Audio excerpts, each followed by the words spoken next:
రాజ్యాంగం మీరు రాశారు. అసలు ఇక్కడ పోలింగ్ జరిగితే కదా, ఓటింగ్ జరిగితే కదా. రవి గారు ఏమో ఇందాక ఏజెంట్లు ఎవరైనా కంప్లైంట్ ఇచ్చారా, మమ్మల్ని లోపలికి వెళ్ళనివ్వలేదని, మమ్మల్ని అడ్డుకున్నారని ఎక్కడ కంప్లైంట్ ఇచ్చారని ఆయన అంటారు. ఈయనేమంటాడు అవినాష్ రెడ్డి గారు, అసలు మా ఏజెంట్లే లోపలికి పోలేదని ఈయన అంటాడు. మీరు ఇన్ఛార్జ్ మంత్రిగా మరి మీరేం చెప్తారు? అక్కడ ఎలా జరిగింది, ఎలా గెలిచారు? వెంకటకృష్ణ గారు మీకు నమస్కారం, ప్యానెల్లో ఉన్న వారందరికీ నమస్కారం, అందరికి ప్రజలందరికీ నమస్కారం.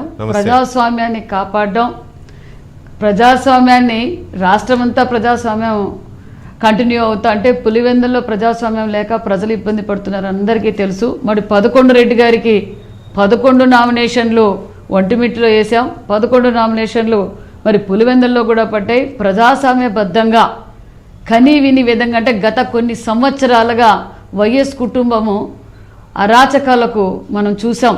ఎన్నడే కానీ గత 40 సంవత్సరాలుగా స్థానిక ఎలక్షన్లు జరిగిందే లేదు. మరి ప్రజాస్వామ్యబద్ధంగా మరి అవినాష్ రెడ్డి గారు ఈరోజు డెమోక్రసీ గురించి పులివెందుల వీధుల్లో తిరుగుతా సేవ్ డెమోక్రసీ అంటే పులివెందుల ప్రజలు నవ్వుకుంటున్నారు.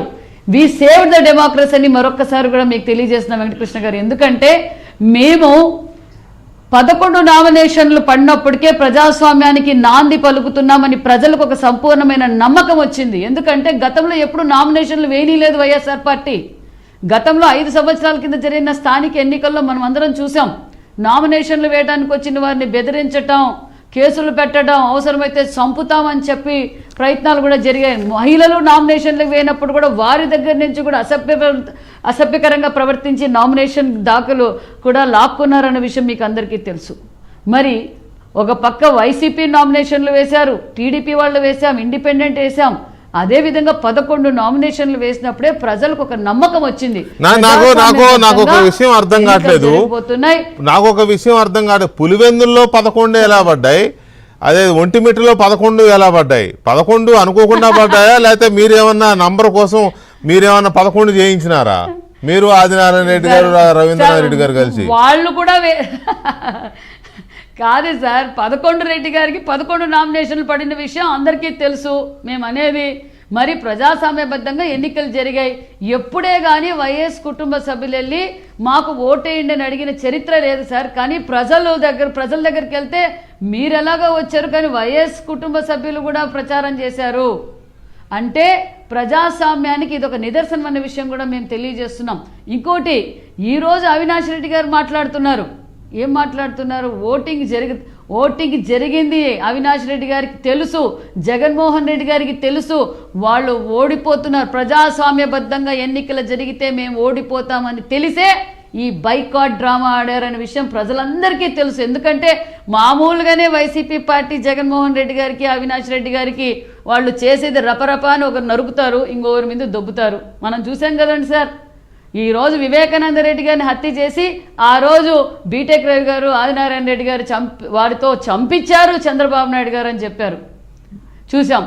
మరి జగన్మోహన్ రెడ్డి గారు ఆయన ఏ విధంగా ప్రజలు రెచ్చగొడుతున్నారో ప్రజలందరికీ అర్థమైంది.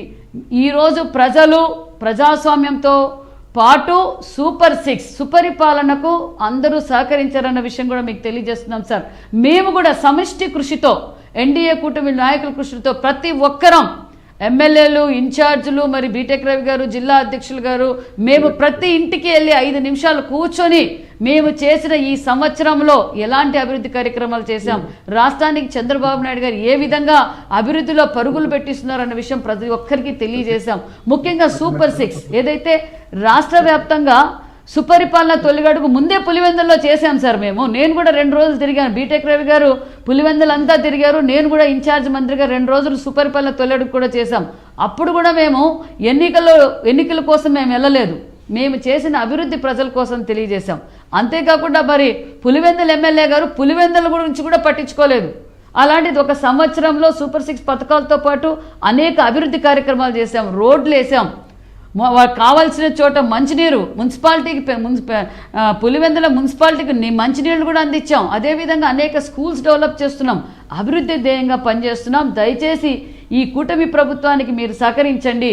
చంద్రబాబు నాయుడు గారు పరిశ్రమలు తీసుకొచ్చి ఉపాధి చూపిస్తున్నారు. ముఖ్యంగా సార్ మహిళలు, యువత బాగా స్పందించారు సార్. ఎందుకంటే మహిళలకు ఈరోజు దీపం కావచ్చు, దీపం 2 కావచ్చు, మరి అంతేకాకుండా మరి స్త్రీ శక్తి కింద మహిళలకు ఉచిత బస్ ఛార్జీ కావచ్చు, మహిళలకు పెద్దపీట వేశారు, యువతకు భరోసా చంద్రబాబు నాయుడు గారు, ఇవన్నీ తెలియజేశాం. దాంతోపాటు జగన్మోహన్ రెడ్డి అరాచకాలు ప్రత్యక్షంగా పులివెందుల ప్రజలు చూశారు. ఎందుకంటే మేము ప్రచారానికి వెళ్ళినప్పుడు జగన్మోహన్ రెడ్డి గారు, భారతిరెడ్డి గారు, అవినాష్ రెడ్డి గారు కొంతమందిని బుజ్జగిచ్చారు, కొంతమందిని రెచ్చగొట్టారు, కొంతమందిని భయభ్రాంతులు చేస్తామన్నారు, కొంతమందికి డబ్బులు ఇచ్చి కొనుక్కున్నారు. మేము కూడా ప్రచారంలోకి వెళ్ళి చెప్పాం సార్, ప్రచారంలోకి వెళ్ళినప్పుడు చెప్పాం, మేము ఆదినారాయణ రెడ్డి గారు అందరూ చెప్పాం, వాళ్ళ దగ్గర లక్షల కోట్లు దొబ్బేసిండే డబ్బు ఉంది, మీరు డబ్బులు తీసుకోండి, ప్రజాస్వామ్యబద్ధంగా మీ ఓటును ఉపయోగించుకోండి, అభివృద్ధిని సహకరించండి అని మేము అందరికీ తెలియజేశాం. మరి ఈరోజు అవినాష్ రెడ్డి గారు సార్ రైట్ ఇంకో విషయం సార్, ఒక్క నిమిషం మంత్రి గారు, ఒక్క నిమిషం.